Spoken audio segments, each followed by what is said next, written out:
violence, sexual abuse, general abuse. This is pattern that has been on Mother Earth for many, many years. And what I have met a lot also this summer is this pattern from my customers. 10 years ago, I met a lot of them, and that period it was to mirror my own wounding from past life. So I learned so much through that.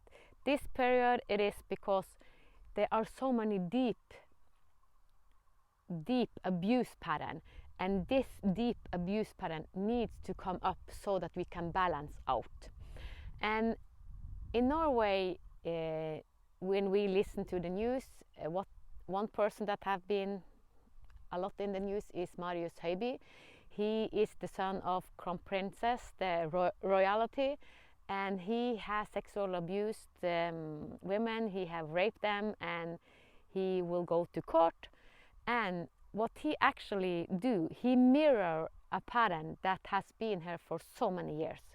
But what has happened the last, I don't know, 10, 20 years, is that we drug, or not we, some men, when they abuse, they drug women, and then they rape them and do harmful thing, as he has done. He have drugged them, and then he recorded it.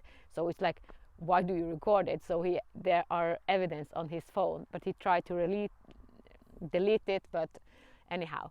So he will get his punishment. But when this happens in our country, or we hear about it in the society, it is a mirror back to us. Okay, this is a pattern that has been. How do I know anyone, and what does it trigger in me?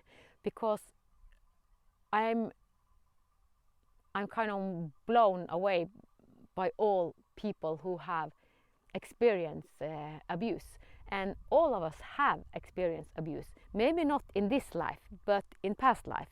I had, as I said, when I had a lot of clients 10 years ago, someone came to me with abuse, and it's like, that triggered me, and it triggered my earlier life, even though I didn't understand it fully. So working with my client have helped me to find pieces in myself. So being a mother and also being a therapist, it's really helpful when you walk the path, because we know that our surroundings is all the time mirroring us.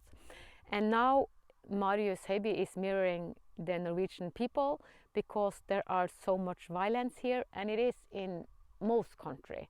So we need to help each other. We want this emotion to come up so that we can come in balance and create a better earth. And the more we awaken, the more we watch and what is life trying to tell us, what is happening in our surroundings. I talk about this because most of all I travel in consciousness, and I'm in the higher realm, and I love it. But I need to be grounded. I have walked this path. I have felt the pain. I have felt hell deeply in my body. And I felt it so deeply that the doctor said in 2013, you will die. So I have lived with a pain body for so many years, and yeah, a lot of pain. And through the pain, when we go through it, I had to face it, and I can mention so many symptoms, and I won't go into it because all the symptoms try to tell us where we are in imbalance. But I needed to feel it one more time to transform it. And someone said that, well, we don't need to do it the old way. We can just shift. I am not totally agree. But there are shortcuts, and doing yoga is one shortcut, but it isn't a shortcut either, because when you do yoga, when I did yoga for a period, not now, but earlier when I did it, when I did some of the posture, it's like activated something in me. It's like, and then it was kind of pattern. So when we do yoga, or if we do acupuncture or EFT, all emotions that pop up are there to be released. So what I have learned where I am now is that we have to transform the emotion. We cannot just bypass them, because then it will show up as drama in our lives. So watch your surroundings, because your surroundings, your body, everything is speaking to us. I will give an example. I don't know if I have given this example before, maybe. I bought a new car in 2014, and this was the time when I was totally exhausted. The doctor had said I will die, but I bought it. It was kind of the first, okay, I will live, so I bought a new car. Like, now I've actually lived, so I will buy a new car. I had never bought a new car, but it was an L car, and it didn't take charge, so it couldn't charge, and I couldn't charge because I was so low. I was pushed into the lowest kind of, and I couldn't charge. I was just fatigue, and I had ME fatigue, the new car I bought mirrored me, and I take it to the mechanic. You have to fix it. This is a new car. Why doesn't it charge? But I never found the error. So, but when I in 2015 started to get more stamina and more in balance, the car got better and better. And I know this is for someone, a car, yes, everything mirrors us. And also my dog, she had the same symptom, she had the same sickness as I did.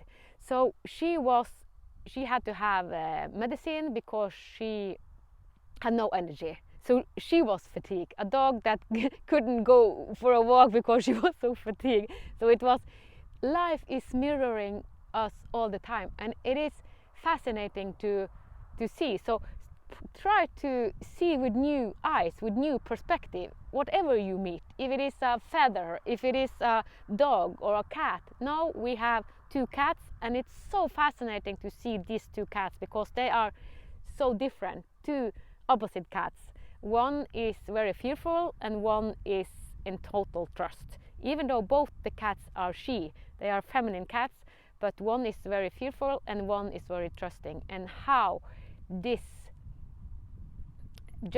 pattern really show you how creation on earth is, if we live with fear or if we live with trust.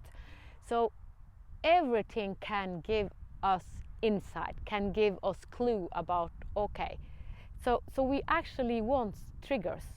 So if you have experienced violence, sexual abuse, you signed up for it. I'm sorry to say, I know when I heard this first time, I said, you are crazy. I don't believe that we signed up for it, but we do. And that's the path we have chosen. So if you have chosen that soul wound, you will grow through it. This is the most important thing and task for you to really go into, because you want to expand through it, because we expand through darkness. So we need darkness to expand. If we don't have felt darkness, we cannot expand our light. So we have to understand that everything on Mother Earth is dark and light, dark and light. And everyone who said that everything is just light, yeah, if you are an ascended master, and that's why I love being there, but then we have to balance out the darkness and the chart and what we sign up for as a soul. It is a purpose with almost everything. I say almost because there can be some small nuance, but most of life is purposeful in the way that we understand ourselves. But if we go to the total kind of creation, life doesn't have meaning. But then you are God, and it's like, I don't have purpose, but I create purpose. And God, as God's being, as we are, we create purpose. We have soul contracts, and that's the purpose. We have set up things to happen so that we can evolve through it and help each other. And we have chosen our parents, our siblings, and all people in our surroundings. And violence, we have experienced so much violence, and so much abuse, and now this pattern is popping up so that we can transform it once and for all. Because in the future, I can say so much that we won't have all this shit, but we are in a critical point, so a lot of hard stuff comes up so that we can live through our chart and do it better. Everything has to come up. So what is happening in your country? Because Norway have one consciousness, a collective consciousness. Sweden has another, England has one, United States. So all our country have its own consciousness field. So what happened in your consciousness field and what happened in your consciousness field affect your body. You have chosen this area for a reason. And maybe you are born in another, but it is not a coincidence that you live the place you live. It was all, as someone say, it is written in the stars, it is written in the stone. A lot of way to speak about it. But life is a reflective reality. Our life, whatever we meet, reflects us. So it is fascinating when you really understand how the structure we have set up, because it is we who have set up the structure of the human life. It is we that are the architects. So we are God source that wants to experience life. Not as source, because source just know everything, it's just light, everything. So, but we want to experience, and being on Earth is one of the hardest planet to experience, because we have deep emotion and it can be hard, a lot of pain. And all this pain is now coming up, it's more and more up. So I invite you to sense, feel, and then we create heaven on earth together. From the divine in me to the divine in you. Namaste.